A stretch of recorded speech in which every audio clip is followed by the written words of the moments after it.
Hello. So this will be the last time I show my Highland case submission from Quantic. Um,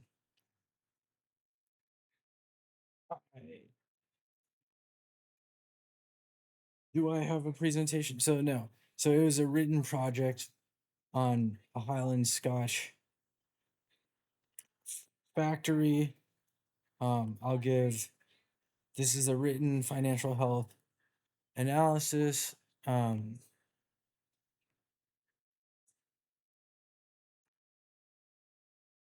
it was with Dr. M, who I met in Chicago.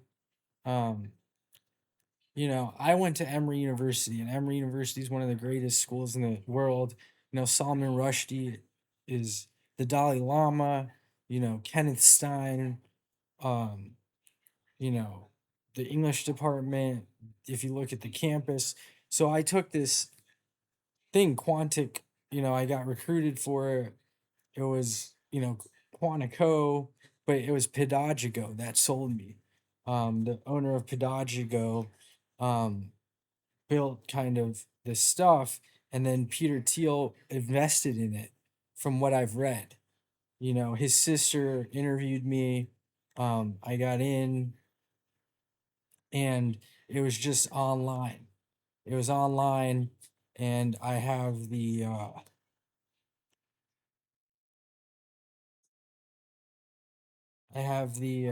app. I post stuff on it. Um so what was I okay, so here you go.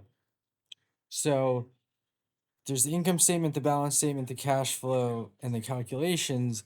Um, so 2018, 2019. So they have a shipyard. There's like three or four people, and they make whiskey in sherry bottles in Scotland that come from Spain.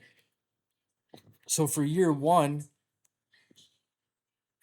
they have all these operating expenses that are free because someone like lets them, an investor like lets them do it on his property. Um, what's interesting is they take a $10,000 loan from a bank, so they lose $5,000, but they set up. Now there's high sales, cost of goods sold. They make revenue 2.5 million. These are the operating expenses. That's different than the cost of goods sold. Um, so there's a commission to salespeople. The earned income is 430,000. It becomes 425.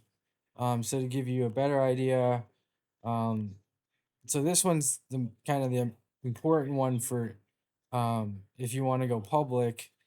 This is cash. So they had cash, they had inventory. So you'll notice inventory is important. Um, this is year one. Total assets have to equal liabilities and equity. Um, so I just came up with stock, right? $750,000. I held it equal. Um, so we'll see. I can see. So, so I held it equal. So this could have changed. So this is the non-current bank loan payable. So why would a company with $750,000 of stock, all these assets, a startup, why would they get a loan, right? Um, so accounts receivable mean in 2020 they'll get them, so it's deferred cash.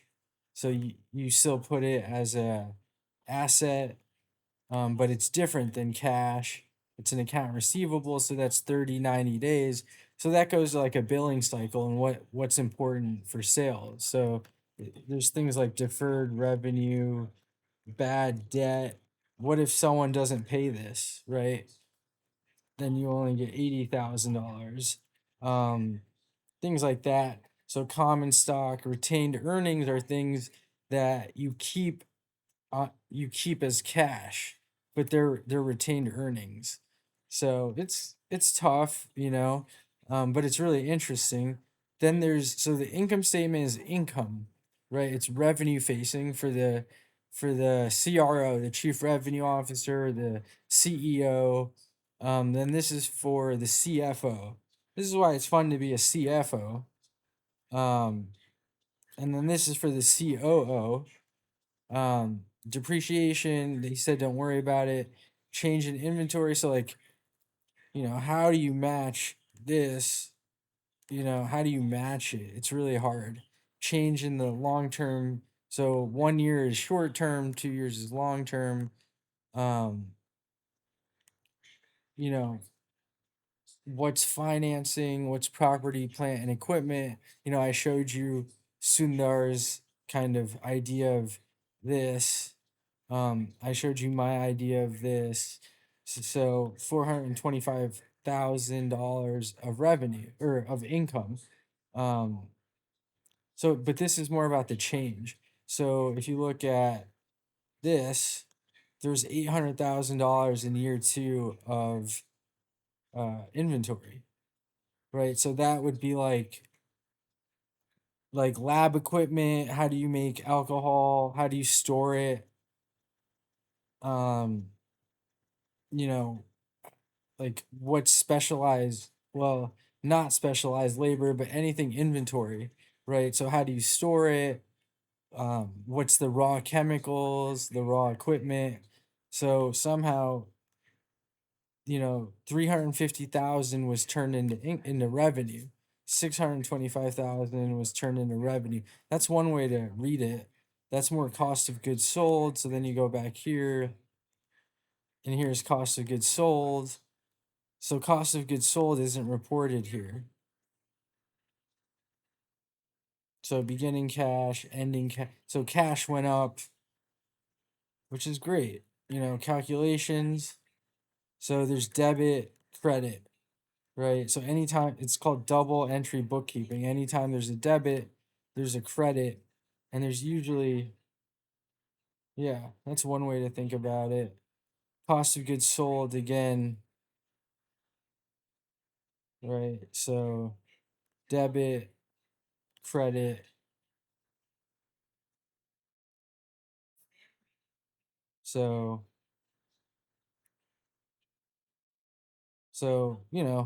the way it works is you have an account operating expense, right? So you have to pay this. So the credit is cash, the debit is the amount. Oh, so yeah, the credited account is cash. So you spent $50,000, right? And you have an expense. So the expense account goes up, the cash account goes down. The, the for the lease, the expense account goes up, the cash account goes down. So costs can be fun. Sales revenue is this. Yeah, well, that's one way to look at it. So yeah, so I was right. So cash is a different account, right? So cash and sales revenue. So this equals that. Does it? It doesn't have to necessarily. Yeah, so plus this interest expense. So these are just different accounts. That's why it's so confusing. Each account, it's a journal. So each account is either, for each debit, there should be a credit. And sometimes there's two. Um,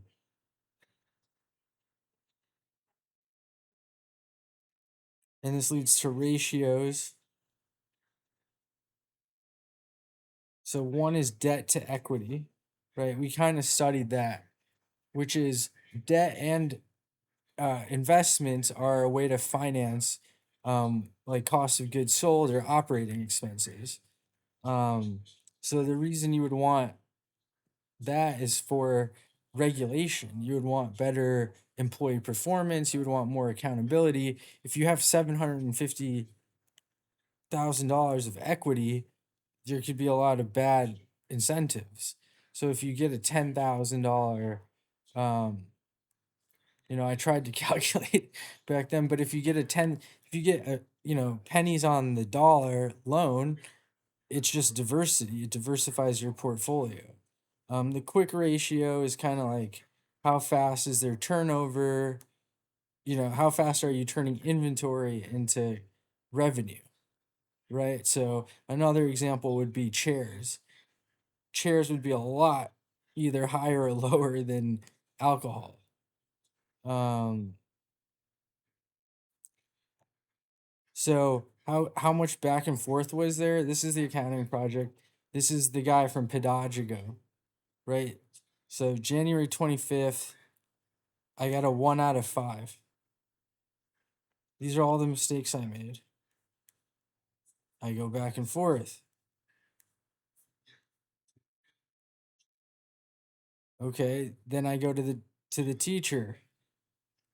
He says there are some errors in the cash flow statement, so don't worry about the income statement.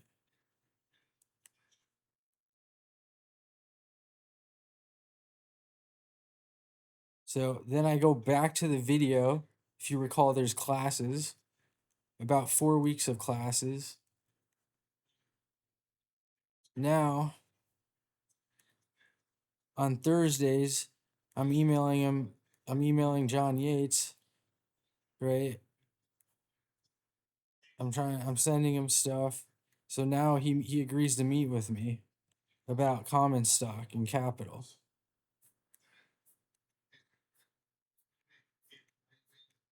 So, you know, there's more and more and more. So let's see, I send him so there's also a write up. No operating expenses. I didn't understand that. Um, I assumed the price of the bottle, $85. It could be $160. I compared it to Eastside Distilling. Um, Yada yada yada. I looked up Singer's Gap versus Statement of Cash Flows. Yahoo has a lot of stuff.